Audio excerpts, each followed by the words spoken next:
애니 속 TMI, 오늘 알아볼 것은 보치도록에 나오는 실제 장소들입니다. 애니메이션을 좋아하시는 분들이라면 성지순례라는 말을 들어보셨을 텐데요. 어떤 애니메이션의 배경이 된 실제 장소를 성지라고 표현하며 이러한 장소들을 직접 찾아다니며 여행하는 것을 성지순례라고 말합니다. 드라마 촬영 장소나 영화 세트장을 관광하는 거랑 비슷하다고 보시면 될 것 같아요. 당연히 보치도록에도 여러 성지가 있는데요. 오늘은 이 보치도록에 나오는 성지들과 방문할 때의 주의점을 알아보기 전에 말씀드릴 것이 몇 가지 있습니다. 첫 번째로 제가 여행 당시 시간 관계상 방문하지 못했던 장소들이 있습니다. 이런 곳들은 사진 자료나 설명이 조금 부족할 수 있다는 점 유의하고 시청해주시면 감사하겠습니다. 두 번째로 원래 부족한 사진 자료를 구글 스트리트 뷰로 대신하려고 했는데 정말 감사하게도 일본의 한 애니 성지순례 블로거 분께서 사진 이용을 허가해 주셨습니다. 보치도록뿐만이 아닌 다른 다양한 애니메이션의 성지순례 사진도 올라와 있는데요. 설명란에 블로그 이름과 주소를 남겨놓을 테니 관심 있는 분들은 한번 들어가 보시면 될 것 같습니다. 마지막으로 작년 말부터 올해 중순까지 가게나 인근 주민들에게 피해가 가는 행동은 삼가달라는 내용의 글이 계속해서 올라오고 있습니다. 만약 방문하실 계획이 있다면 폐가 될 만한 행동은 꼭 삼가주시길 부탁드립니다. 어글리코리아는 되지 말자고요 우리. 먼저 작품의 메인 배경인 시모키타자와입니다. 시모키타자와 역부터 시작해볼게요. 시모키타자와역의 동쪽 출구로 나오면 먼저 익숙한 역간판이 반겨줍니다. 그대로 길을 따라 쭉 내려가다가 삼거리에서 우회전을 하면 이때부터 눈에 익은 풍경들을 볼 수 있습니다. 보치가 니지카 혹은 키타와 함께 라이브 하우스로 향할 때 나온 배경이 바로 이 거리입니다. 중간에 나오는 이 가게는 빌리지 뱅가드라는 프랜차이즈 도서 잡화점인데요. 가게 외벽에는 보치도록 포스터들이 붙어있고 내부에는 도서, 의류, 인형,玩具 등등 엄청나게 다양한 제품을 판매하고 있습니다. 이 가게를 지나고 나면 그 자판기를 볼 수 있는데요. 여기는 밤에 보면 더 감명 깊으니까 밤에도 한번 와보시는 걸 추천드립니다. 자판기를 뒤로 하고 계속해서 걷다 보면 대망의 스테리의 모델이 된 장소 라이브하우스 쉘터가 나옵니다. 진짜 간판을 보자마자 엄청난 감동이 밀려옵니다. 낮에는 간판불이 꺼져 있고 입구도 고깔로 막아두는데요. 사진 찍겠다고 막 들어가는 분들은 없기를 바라겠습니다. 아예 근처에 숙소를 잡고 공연까지 보고 오시는 걸 추천드립니다. 쉘터의 공식 홈페이지에 공연 스케줄표와 예약 페이지가 나와 있는데요. 현장에서도 표를 살 수 있지만 가격이 더 비싸기도 하고 매진되어 있을 수도 있기 때문에 예매하고 가시는 걸 추천드립니다. 예매를 하고 공연 시간 20분 정도 전에 라이브하우스 앞에 가면 사람들이 줄을 서 있는 모습을 보실 수 있는데요. 입장 시간이 되면 표에 나와 있는 번호대로 호명을 하는데 이때 입구에 가서 QR코드를 보여준 뒤 드링크 비용을 낸 후에 티켓을 받고 입장하시면 됩니다. 입장하고 나면 이렇게 라이브하우스 내부가 눈에 들어오는데요. 여기서 두 번째 뽕이 차오릅니다. 뒤쪽에 드링크바에서 티켓을 내고 원하는 음료를 주문할 수 있는데 저는 들어가자마자 시켜야 하는 건 줄 알고 바로 주문했다가 조금 후회했습니다. 그냥 원할 때 편하게 주문하셔도 돼요. 한 스테이지가 끝나고 다음 공연을 준비할 때 관람석 옆에서 CD나 굿즈를 팔기도 합니다. 흔히 물판이라고 하죠. 공연을 관람하면 이렇게 눈치 안 보고 사진을 찍어 올 수 있다는 것도 장점이라면 장점이겠네요.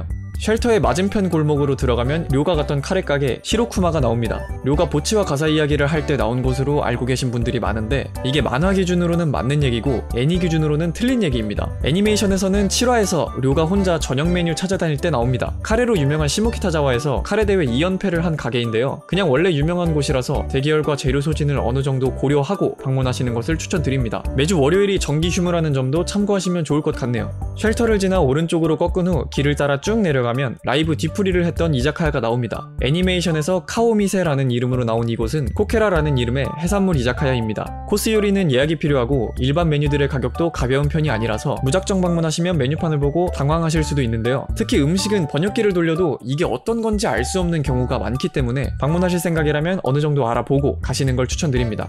다음은 라이브하우스와 조금 떨어져 있는 장소들입니다. 아까 우회전한 삼거리에서 이번엔 왼쪽으로 가볼게요. 길을 따라 걷다 보면 모스버거가 있는 사거리가 나옵니다. 여기서 우회전을 한 뒤 직진을 하면 주차장과 자판기가 나오는데요. 이 자판기 앞은 니지카가 드럼은 드럼스틱 분이라 멋이 안 난다고 말한 곳입니다. 이 자판기를 지나서 오른쪽으로 들어가면 나무 그림이 그려져 있는 건물이 나옵니다. 여기는 그냥 주택가의 평범한 주차장이라서 출퇴근 시간은 차의 통행이 잦을 수 있다는 점 참고 바라겠습니다. 아까 그 자판기에서 왼쪽으로 가면 니지카가 세이카와 다투고 뛰어나와서 음료를 마시고 있던 장소가 나옵니다. 시모키타 선로거리 공터라는 곳인데 오후가 되면 푸드트럭이나 의류 노점들이 문을 열기 시작합니다. 작은 무대도 있어 가끔씩 라이브 공연 같은 행사도 진행한다고 하네요. 여기서 한 5분 정도 이동을 하면 도토리 광장 공원이라는 곳이 나옵니다. 굉장히 익숙한 기구가 보이는 공원이죠. 보치가 가사 문제로 고민을 하다 료에게 연락하는 장면의 배경도 이곳입니다. 주변이 다 주택인지라 되도록 조용히 왔다 가시는 걸 추천드립니다. 작중 폐점했다고 나오는 CD숍의 위치도 이 근처인데요. 직접 가보면 폐점이고 뭐고 그냥 건물 자체가 없습니다. 다시 큰 길로 나와서 이쪽 방향으로 쭉 걸어가면 료가 밥을 얻어먹고 보치와 헤어지는 장소가 나옵니다. 이외에도 동쪽 출구 근처의 스키야 근처의 버거킹, 세이자니 나레타라 앨범 커버의 배경에 나온 서쪽 출구의 계단, 서쪽 출구 근처의 자전거 보관소, 아까 나온 모스버거 사거리, 라이브하우스 주변의 건물들, 건물 사이의 골목길, 공사 중인 건물 옆의 골목길, 주택가 사이의 계단, 주차장 옆 펜스, 역과 꽤 떨어져 있는 중화요리점의 음식 모형, 시모키타자와 역과 한정거장 떨어져 있는 신다이타 역의 출구, 엔딩에 나온 배경들까지 엄청나게 많은 장소가 나오는데 가는 길을 하나하나 다 알려드리면 영상이 너무 길어질 것 같으니까 영상 밑에 설명란에 좀 더 자세한 정보를 써놓겠습니다. 시모키타자와는 빈티지한 의류 매장이 많이 있는 곳이라 옷에 관심이 있는 분들은 그냥 거리를 둘러보며 쇼핑하는 것도 추천드립니다. 다음은 히로이 키쿠리가 활동하는 지역인 신주쿠입니다. 신주쿠역의 4번과 5번 승강장이 배경으로 잠깐 등장하는데 역도 복잡하고 사람도 굉장히 많아서 일부러 사진 찍으러 가는 건 조금 비추드립니다. 특히 출퇴근 시간에 신주쿠역은 되도록이면 꼭 피해주세요. 9호선 급행열차 이상의 인파를 마주하실 수도 있습니다. 역을 나와 시내로 들어가게 되면 폴트의 모델이 된 곳인 라이브하우스 로프트를 찾을 수 있습니다. 아쉽게도 제가 이곳 공연은 보고 오지를 못해서 자세한 방문 후기는 알려드리지 못할 것 같습니다. 1976년부터 운영한 근본 있는 라이브하우스고 쉘터와 마찬가지로 공식 홈페이지에서 스케줄표와 예약 페이지를 확인하실 수 있습니다. 홈페이지에서 라이브하우스 내부의 사진도 볼 수 있네요. 근방에 같은 이름을 쓰는 잡화점이 있으니 찾아가실 때 꼭 위치와 사진 잘 확인하시길 바라겠습니다. 신주쿠에서 마루노우치선을 타고 10분가량 이동하면 신코엔지 역에 도착합니다. 여기서 남쪽으로 5분가량 걸으면 굉장히 익숙한 놀이터를 발견하실 수 있는데요. 보치와 니지카가 처음 만나게 된 장소죠. 마츠노키 어린이 놀이터라고 하는 곳입니다. 진짜 그냥 기구 3개 있는 평범한 놀이터입니다. 주택가 한가운데에 있는 곳이라서 인근 주민분들에게 폐가 되지 않도록 주의해서 방문하시면 될 것 같습니다. 신코엔지 역의 북쪽에는 코엔지 역이 있는데 이 두 역의 사이에 상점가가 길게 늘어서 있습니다. 놀이터 하나만 보고 돌아가는 게 조금 아쉽다면 여기 들러서 길거리 음식이나 쇼핑을 즐기고 돌아가는 것도 추천드립니다. 다음은 보치가 거주하고 있는 카나자와 핫케이입니다. 시모키타하고 거리가 꽤 있는 곳입니다. 카나자와 핫케이역의 동쪽 출구는 키쿠리가 보치에게 전철비를 빌려간 장면의 배경으로 나왔습니다. 여기서 바로 왼쪽으로 고개를 돌리면 보치가 등교 도중 혼자 호들갑 떨던 곳을 보실 수 있습니다. 동쪽으로 좀 더 이동하면 비와지마 신사라는 곳이 나옵니다. 보치가 키쿠리와 처음 만난 장소죠. 참고로 여기 있던 이 로선 편의점은 올해 초에 폐점했습니다. 성지순례 와서 찾는 사람들이 많았던 것 같아요. 신사에서 나와 만을 따라 쭉 걷다 보면 보치와 키쿠리가 버스킹을 했던 장소가 나옵니다. 보치의 등하굣길이나 키타와 니지카가 보치의 집으로 향할 때 나온 배경도 이 근처에 있습니다. 위를 올려다 볼 때마다 마지막화의 여운을 다시 느낄 수 있는 장소기도 합니다. 길을 따라 계속 내려가면 보치의 집으로 가는 길에 배경으로 사용된 장소가 이곳저곳 나옵니다. 배경에 나온 건물들이 전부 개인주택이어서 자세한 위치는 알려드리지 않고 넘어가겠습니다. 보치와 키타가 다니는 학교의 모델이 된 곳도 같은 요코하마시 안에 있지만 같은 이유로 자세한 설명 없이 지나가겠습니다. 다음은 에노시마입니다. 먼저 카타세 에노시마 역입니다. 에노시마 역이 아니라 카타세 에노시마 역으로 가셔야 이 용궁 건물을 보실 수 있습니다. 여기가 에노시마랑 더 가깝기도 해요. 다리를 건너고 지하 통로를 지나 에노시마 대교를 건너면 섬에 도착할 수 있습니다. 가는 길에도 애니메이션에 나온 배경들이 많이 있으니 잘 둘러보면서 이동하시면 될 것 같습니다. 신사의 입구 쪽으로 이동하다 보면 마루야키 타코센베 아사히 본점이 나옵니다. 여기서 파는 전병이 굉장히 실사처럼 등장하는데 실사가 맞아요. 실제 전병을 스캔해서 사용했다고 합니다. 입구의 좌측에 있는 매표소에서 에스컬레이터와 전망대 티켓을 살 수 있습니다. 에스컬레이터는 세 구간으로 나눠져 있는데요. 첫 번째 구간에서 내리면 결속밴드 일행이 내려올 때 들렀던 신사를 볼 수 있습니다. 계속해서 에스컬레이터를 타고 올라가면 섬 정상에 도착하는데요. 매표소에 티켓을 보여주고 입장한 후에 정원을 가로질러 가다 보면 에노시마시 캔들이라고 불리는 전망대가 나옵니다. 겨울에는 전망대와 정원에서 일루미네이션 이벤트도 한다고 하니 이 시기엔 해가 질 때쯤 가보시는 것도 괜찮을 것 같네요. 참고로 내려가는 에스컬레이터는 없습니다. 그리고 실제로 솔개가 음식물을 노리고 습격하는 일이 빈번하다고 해요. 걸어다니면서 음식을 먹는 건 피하는 게 좋을 것 같습니다. 근처에 슬램덩크의 성지로 유명한 카마쿠라 코코마에 역이 있으니 시간이 남으신다면 들러보는 것도 괜찮을 것 같습니다.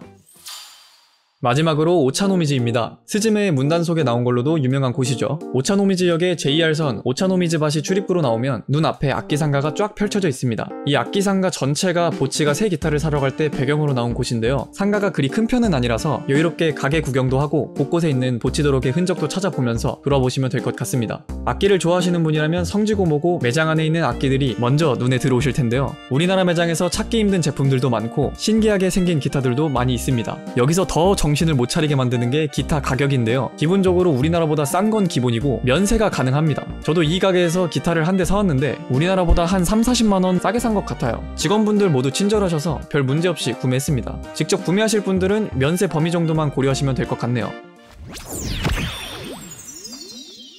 여기까지가 보치도록에 나오는 실제 장소들이었습니다. 보치도록의 배경은 실제 장소들을 직접 촬영한 사진을 기반으로 제작되었는데요. 이 때문에 실경과 애니메이션의 배경이 매우 흡사합니다. 이러한 부분이 성지순례의 즐거움을 배로 만들어줬던 것 같아요. 영상을 만들면서 직접 가보지 못한 곳들의 설명이 조금 부족한 게 아닐까 하는 생각이 많이 들었는데 여러분들은 어떻게 봐주셨을지 잘 모르겠네요. 앞서 말씀드린 것처럼 성지순례를 하실 때에는 주변에 피해가 가지 않도록 꼭 주의 부탁드리며 직접 성지순례를 하려고 하시는 분들을 위해 제가 참고했던 사이트들과 성지순례용으로 만든 지도를 영상 하단 설명란에 기입해 놓겠습니다. 주의사항도 같이 적어 놓을 테니 꼭 참고 부탁드려요. 오늘 영상은 여기까지입니다. 시청해주셔서 감사하고요. 영상 재밌었다면 좋아요, 구독과 알림 설정까지 해주시면 앞으로 올라오는 애니 관련 영상들 빠짐없이 챙겨보실 수 있습니다.